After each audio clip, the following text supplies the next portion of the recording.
All right, everybody. I am on the phone with Secondhand Dogs, and they will be performing at Rumble Fest, and they will be answering some questions here as we get ready for the show, October 11th. Tell me a little bit about your band, guys. Yeah, we've been playing in the Cleveland scene for probably close to 20 years now. We've done all kinds of shows. We played at the Ohio State Fair 5 years in a row, and up here at Cuyahoga Fair for probably how many? Maybe eight? No, more than that. Yeah, probably more than that. We were at the Roxino 3 or 4 times. Probably every dive bar that you can think of that's not around anymore. Yeah, now you guys are getting ready for the show. Now, last interview, the lady, she seemed like she was really excited, and she seemed like she was going to bring a lot of sounds. Now, what type of sounds are you guys bringing? Are you going to bring a diverse sound, a little bit of everything? Now, what do you guys? What's your flavor for this event? We're probably more like a classic rock band. We do a lot of originals, but that's probably the kind of vein that we're in, or like original classic rock. We had a lot of greats passing away. You had Ozzy Osbourne pass away, and now you guys going to play any tribute songs? Yeah, we weren't really planning on it. I mean, it's fine. Arthur, the guy who's putting on the show, he's always got a big imagination. But you do have a lot of greats passing away. I believe Roberta Flack passed away. A lot of musicians, seasoned musicians from that era. I think you guys are. What era would you guys probably say you guys came up in? We're probably like 60s, 70s mostly. We delve into some of the 80s and even do a few songs here and there that are relatively new. Are you guys going to bring any funk or Johnny Cash? We actually used to do some Johnny Cash, but I doubt if we're going to do any here. Are we're any? going to bring mostly our originals. Okay, now when you say originals, this is stuff that you guys perform, right? That's correct. Okay. I believe you guys. Well, we'll see if I can get some of those tracks to kind of sample it. If not, we'll just go what we got, and then I'll just have to come to the show to hear you guys perform. Now you guys are you doing cover songs when you go to these late night gigs? We do cover and originals. Okay, now perfect. All right, okay, now we're coming into a show here where it's a little bit different. You got boxing, you got a little bit of, especially guys who are coming from the fighting scene. And today's music is they're always talking about how they're trying to get this generation, especially like millennials, Generation Z, to play instruments. Since you guys are in a band and you're practicing probably every other week, tell what message would you have for the new school, especially if they're going to come onto the show, if they want to get into playing music? Well, you got a lot of good stuff up on YouTube that people do lessons and what have you up on YouTube. So that's a really good start right there for basically any kind of instrument, whether it be guitar, piano, drums. Yeah. That's still more a matter of making yourself do things every day. If you take 30 minutes a day, and spend 10 minutes working on free jamming, 10 minutes working on a song, and 10 minutes on structure, and then that'll grow over time. But you got to make that commitment. I always like talking to band members because every band member has an interesting perspective when it comes to not only teaching but when they do shows. Now, every band member does their sound checks differently. That's what I've noticed about doing this for as long as I've done. Now you guys are you gonna bring, especially like when you're coming, like are you guys coming with your are you coming with your heavy stuff for this show, or do you like pick which shows you're gonna use the big stuff for? Yeah, we're not, we weren't sure if there was going to be a back line or not, so we're kind of like up in the air as far as what kind of wait for Arthur, the sound guy, to call me up and let us know what's going on with the sound for that night. That's what I like. I always like to hear that because that lets me know that guys want to be prepared. I have been following up with Arthur because I think the last band had the same question, and I just have to stay because I know how musicians are. You guys want to hear the best quality sound as you possibly could get, especially if you're doing a paid gig. So yeah. I'm sure he's working on it, but I would probably stay on him, just to try to make sure that these guys know that you guys are trying to come and not only increase your fan base, but if you're going to be paying originals, you want those originals to sound sound great. Now, this environment that you guys are coming into, they're going through some things economically, and they're always having events. You've got the Robbins Theater, and in the Mahoning Valley here, we have they're playing every night. I mean, these guys are playing from spot to spot. They have jazz in the park. They have the Cavelli Center. They got events there. They've got the amphitheaters. There's one in Warren. So you guys are coming into a pretty high knit community that's pretty good on sounds. And there's a few bands that are coming out of this community. I'll probably say a few of them. There's not a lot, but there's a few. And since you guys are coming to originals, give me the name of some of your originals. Uh, One of the newest originals we have is called "Like a Troll Living Underneath the Bridge." Oh, that's Someone Like You. Someone Like You. Rain. Forever One. I thought I knew you. Unending Love. Unending Love. Yeah.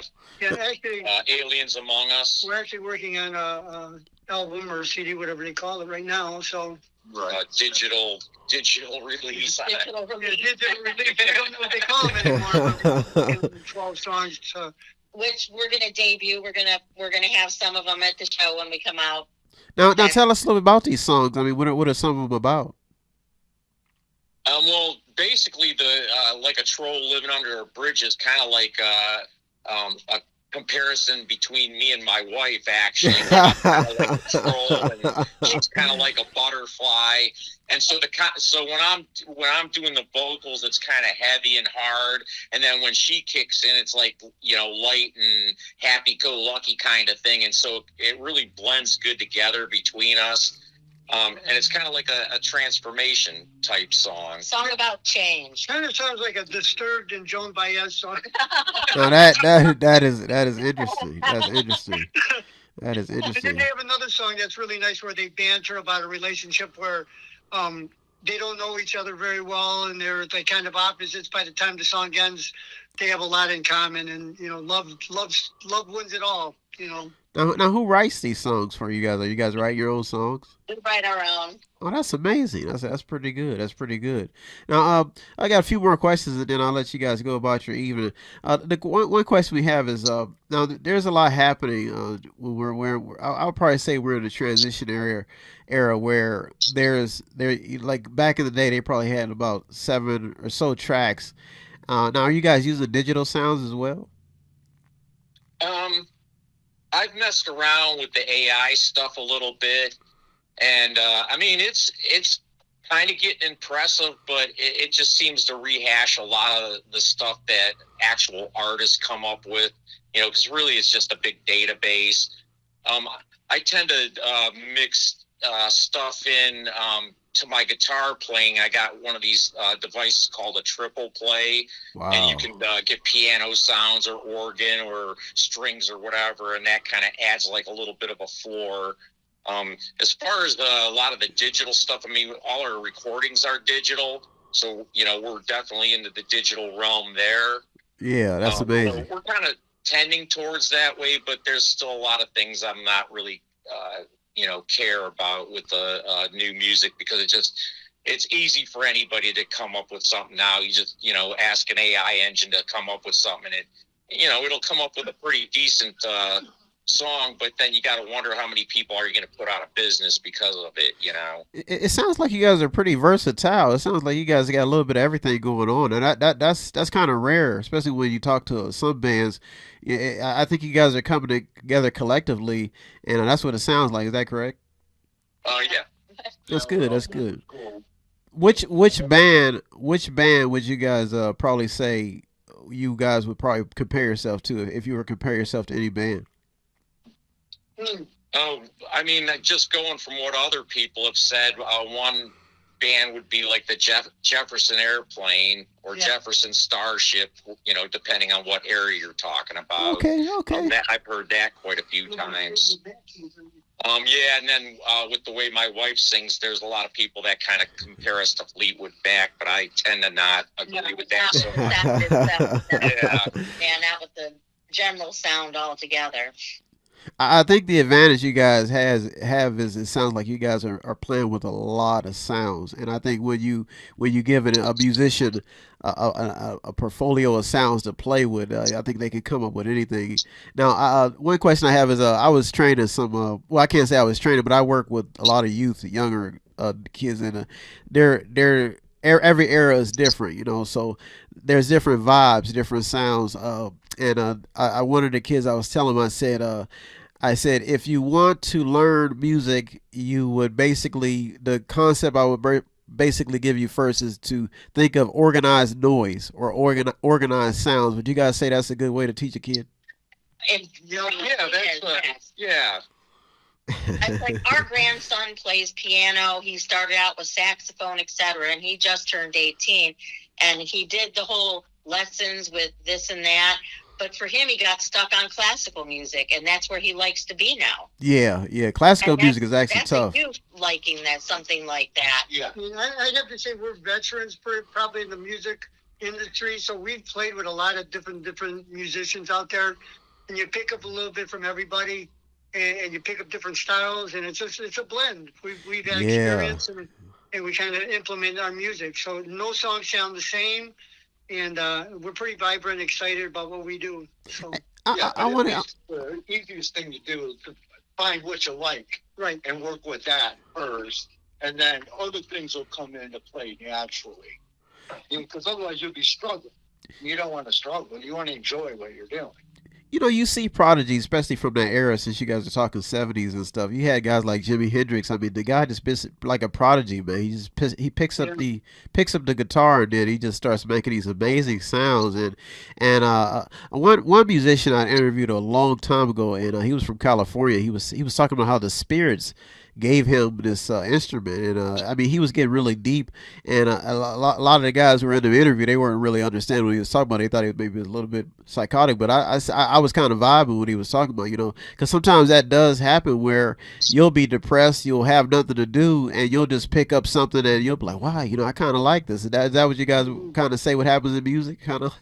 Oh yeah, I'd say that really happened. Yeah, it definitely happened with me. I mean, you know, it was a struggle at first, and then for some reason, one day you wake up and you fall in love with it, and then that's it. You're pretty much hooked for the rest of your life. The last question I wanted to kind of touch on is what advice would you give, especially to the struggling musicians who are battling with addiction and depression? And what advice would you guys give them, especially we're in a day and age where people are a little bit more sympathetic to these issues? What advice would you give them? Well, I've been in recovery for 37 years myself, and until I picked up, reunited with my drum set, I was kind of lost. And what happens is you build that passion of music and then implement it to you being a part of the music, and the music becomes a part of you. And it's a passion that just gets into your blood and your pores, and it completes you. And I really think that when you run into the band Secondhand Dogs, have been a completion for me to be original and create, you know, and I'm 71 years old, so it's all been a gift, and it got me out of some depression and some tough times actually too. You know, sense of purpose is the key for all of us to survive out in the world, and I think music is the thing that frees us up. We all have that in common. I was just telling somebody, I said I'd rather lose my eyesight than my hearing because I don't know what I'd do without music. You know, that's a beautiful way to put it. That's really beautiful because when you're writing and you're playing those sounds, you're kind of channeling that energy. And is that what you're basically saying? Yep, we're excited for this gig. All right, so we're gonna end on a good note. Any last comments that you guys all want to make, especially if people are gonna come see you out? What would be your selling catch for people to come out and check you guys out? We're gonna have a party. Little something for everyone. That's what we always tell them when we play the fair. We have a little something for everyone. Be ready to have fun. We might throw out stuff to the audience too. Yeah, we're looking forward to it. We'd like to, you know, just get people dancing and moving around and screaming and yelling, and it gives us energy. And you know, at our age, we need energy. I want to thank you guys for doing the interview. Any last comments anybody else want to make? I'd say if you're, you know, into music, just keep at it. You know, Yep. it's it's not a sprint, it's a marathon. You got to be in it for the long term, and get with some good people that are interested in the same kind of music you are, and you're going to go far with it. And enjoy it. Gotta enjoy that's the biggest thing, and have fun.